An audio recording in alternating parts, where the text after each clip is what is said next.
I just hit record. Okay, we'll cancel it. No, I'm not canceling it. All right, guys. We are down to C, or I guess up to C. We've done A and B. A was really long because it had like 15 decks. B was only 5, and I'm surprised that I only have 4 C's. So I'm actually totally okay with this. Hopefully a nice quick one. I'm trying to change it up every time I do it for like a different style.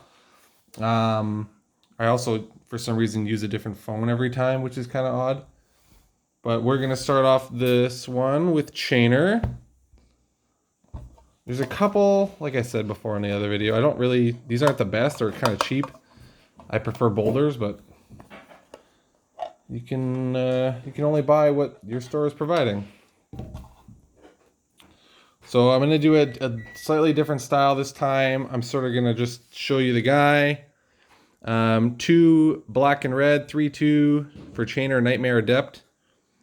I can discard a card to cast a creature card from my graveyard this turn. I can only do it once per turn, which is fine. I just want to cast like one big boy every turn.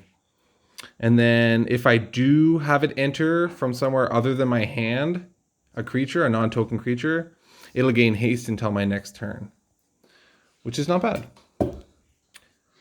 I think I converted this one from a Olivia, just because I think she had like a discarded card on ETB or whenever another creature enters the battlefield. So there we go.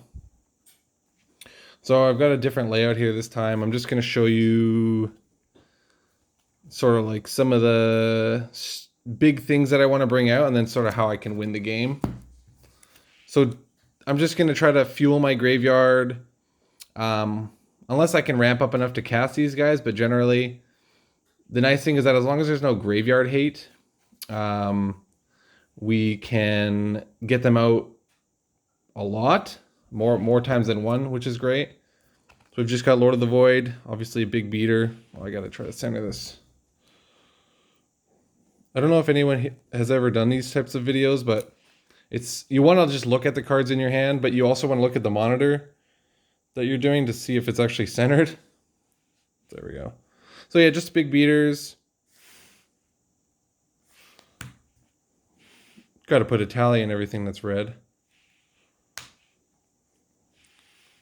So once I get these guys out, oh yeah, big boy Squee. He's just good value because you can always discard him and then cast a creature from your graveyard, and then next upkeep, get him back, discard him again. He's great for any discard shenanigans you want to be doing. Just big guys. You'll see that I also have like animate spells. This guy can wreck house once he gets out. Since I'm I'll do this one last. Try to play Void Winner because he's awesome. And then this guy is sort of like a special star for the deck because I'm discarding so many cards that it keeps my opponent's boards really empty. And so they have to sort of focus on getting rid of him first before they even care about my commander, which is awesome. Saves me some time. And then I'll go with win cons. Let's see here. Or just ways that lead to me winning the game. So I've got cards like Mob Rule. Generally, I'll gain control of bigger creatures unless somebody's playing like a token deck. This is awesome. I really like this. It's like a more budget insurrection. And with my play group at least, I can use this to win quite often. I don't need to take everything. Just all the big flying guys is usually what it takes, or big tramplers. And then I've just got some reanimation spells. I remember my last game that I played with this one, I used Entomb turn 1. And then turn 2, I reanimated. And so I reanimated like the Void Winner. Where is he? This guy. So on turn 2, I had an 11/9, and my opponents couldn't even cast even spells. So they couldn't even do a lot of the ramp that they're trying to do. I'm just bopping away with an 11/9 turn 2 or turn 3. So that's pretty good. More things to get stuff out of the graveyard. Now, generally, if I'm casting a card like Exhume, If I'm doing it early enough, my opponents don't have good creature cards in their graveyard, so I generally come out on top. I don't care if you get yourself like a Sakura Tri-Builder. I'm getting a giant Eldrazi. This is to fuel my graveyard. More reanimation. More reanimation. More. I mean, that's what a reanimator deck does, right? And then these are 2 just in cases. You should always have these in reanimation because what's better than bringing one thing back from the graveyard? Bringing everything back from the graveyard. And even if you kill Chainer, sometimes I might just have him go to the graveyard too because I can just reanimate him with one of those spells and sort of save myself some extra mana. So this one, it's not very strong. I mean, it's strong if I can get a good opening hand. So, you know, I'd say 5 or 6 out of 10. I don't have anything like the lands are just generally some whatever basics I had. There's a couple of little fast ones, but I mean, with 2 color, I don't even know why I have a command tower in here, but with 2 color, you don't need to go crazy. So it's fun to play as long as there's nobody that's like wiping your graveyard all the time. Oh yeah, we're already 25% done. This is a control deck, Chromium.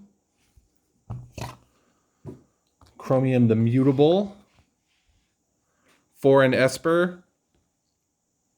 Flash for a 7/7 flying, can't be countered. Discard a card until end of turn. He becomes a human 1/1, loses all abilities except for hexproof, and it can't be blocked. That is usually only to protect him. He'll usually only be played late game. It's just a generic control deck, and then I sort of get people on the on their back feet, and then I can start hitting with a 7/7. I don't know if I want to call it good stuff for control.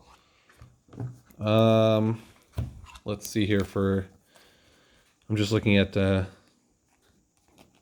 you can usually tell a deck's budget by the lands. Like this one's nothing crazy either. No.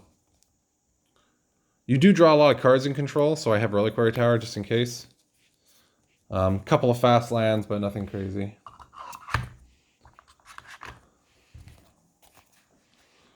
Where are we at here? This is probably one of the decks that I have the most counter spells in. I don't play it very often. I don't really ever have a hankering to like play control. So early card advantage, Ristic Study.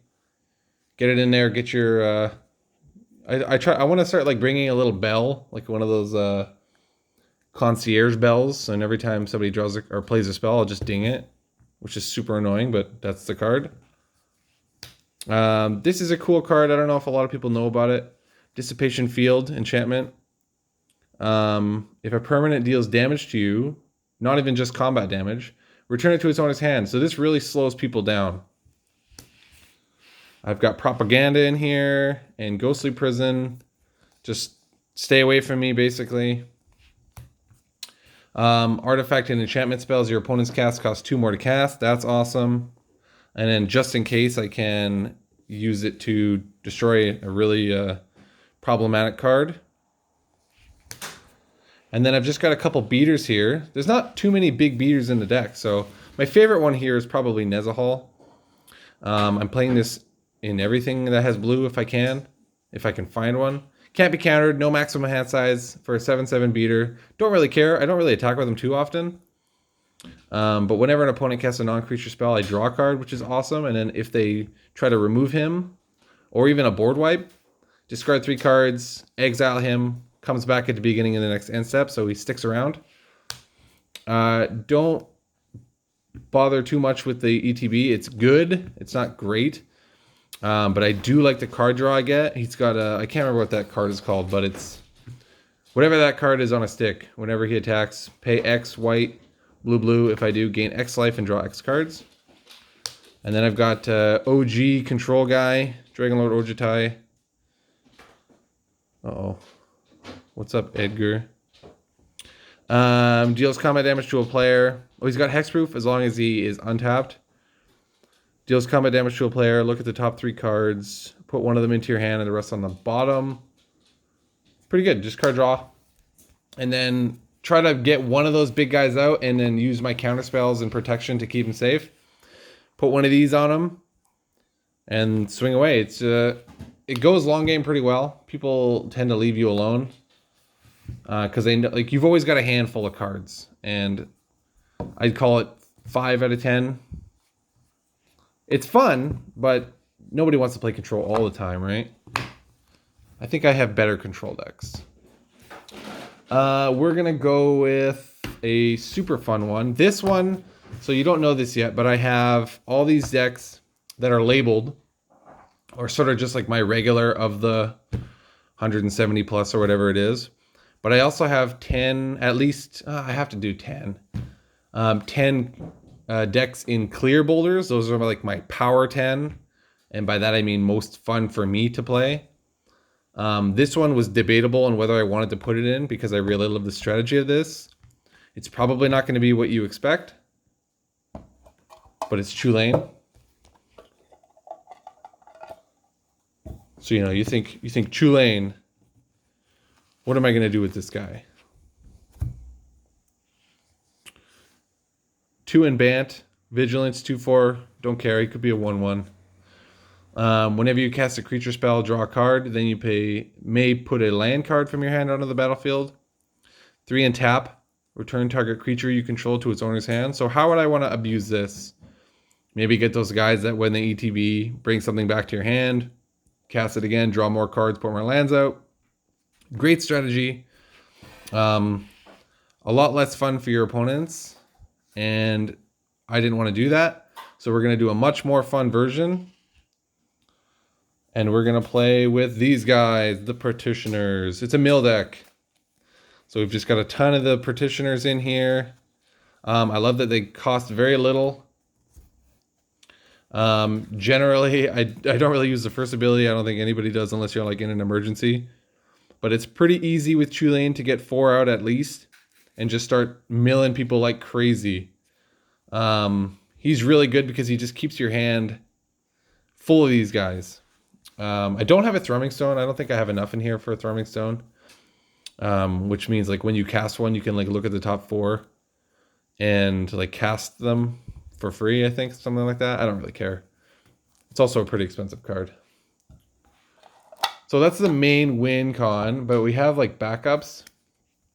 Since we're getting a lot of creature ETBs.